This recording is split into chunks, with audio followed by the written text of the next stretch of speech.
relació familiar amb algun immigrant? Mira, és una pregunta que t'he de dir que no. No tenc cap relació familiar amb cap immigrant, però no perquè tingui cap problema en tenir relacions, sinó perquè ja les circumstàncies fan que puguis tenir relació amb unes persones i no amb uns altres. Per tant, no és una qüestió de voluntat, sinó de realitat que en aquest moment estic vivint, evidentment. Si aquesta nit haguessis d'entrar a una barca i partir, què hi ficaries a una motxilla? És una pregunta fàcil, però la resposta és molt complicada.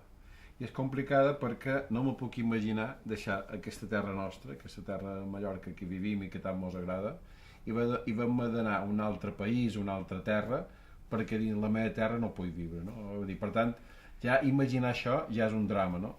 Què m'enduria dins una motxilla? En principi tots els meus records. Tots els records que tens de tota la teva vida, aquelles coses bones, menys bones, positives, no tan positives, i per tant això seria, diguem, el que me faria poder aguantar el viatge i l'estada a un país diferent. Que m'enduria després una cosa pràctica, un mòbil. Per què un mòbil? Per si a cas.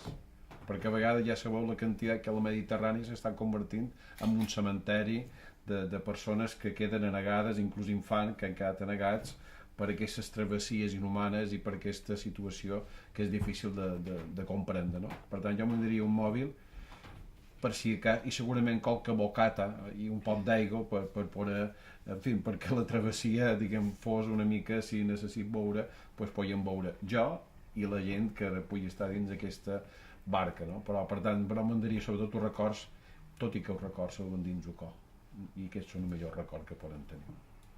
Les escoles haurien d'estar preparades per l'arribada de més refugiats.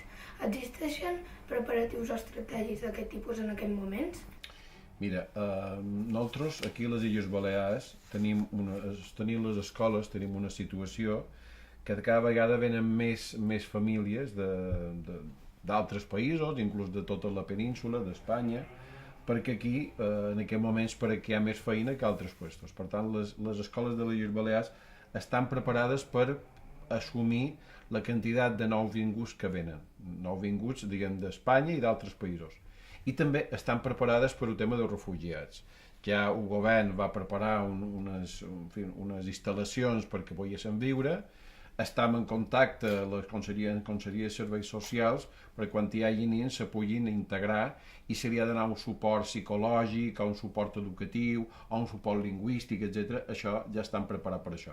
És evident, i això és una cosa, no n'hi ha molt de refugiats, fins ara n'hem hagut molt pocs, però estan preparats per, tenint en compte que tampoc som una comunitat tan grossa, som una comunitat petita, però nosaltres, com a govern i com a Consell d'Educació, sí que tenim la voluntat política de posar tots els mitjans perquè els nens que entrin a les nostres escoles, a més d'intentar dur drama, dur trauma, d'haver deixat el seu país i inclús algunes de les seves famílies, doncs tinguin una acollida bona en tots els sentits.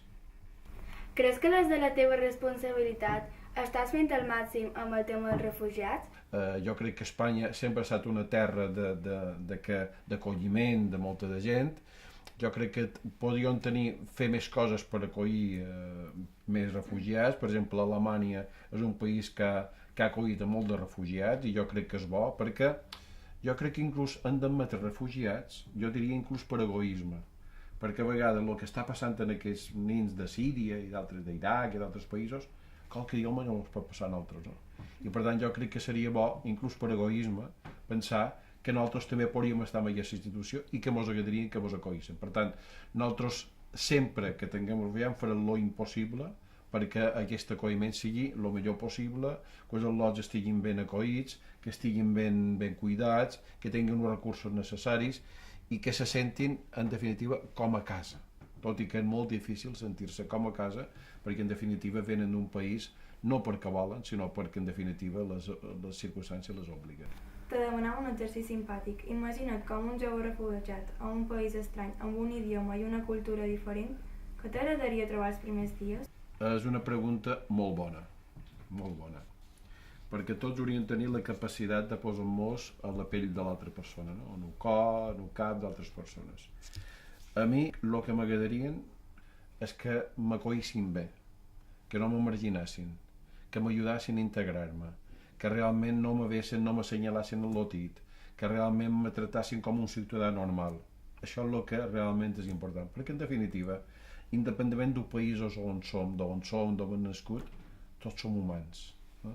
I crec que l'important és que els drets humans són els drets per a tota la humanitat, des dels infants fins a les persones majors. I crec que, a més, les persones més vulnerables, que són els infants, són les persones amb discapacitat, tenen dret a ser tractats com a persones. I, per tant, jo no puc entendre aquests països, aquests polítics, aquestes persones, aquests ciutadans, que són capaços de discriminar la gent per el seu color, per la seva religió, per venir d'un altre país, per ser immigrants. Les persones no són immigrants, són persones. I jo crec que un món és tan petit que les fronteres no han de ser fronteres per separar, han de ser fronteres que han d'anar cap en terra cada vegada més. Per tant, jo crec que és important fer aquest exercici i dir, jo el que vull és que m'apreciïn, que m'estimin, que me tratin bé, que me tratin com a persona, no? I crec que això faria un món més just, més solidari, en definitiva, un món amb més qualitat i millor per tots. I jo crec que això és el que tots hem d'aspirar.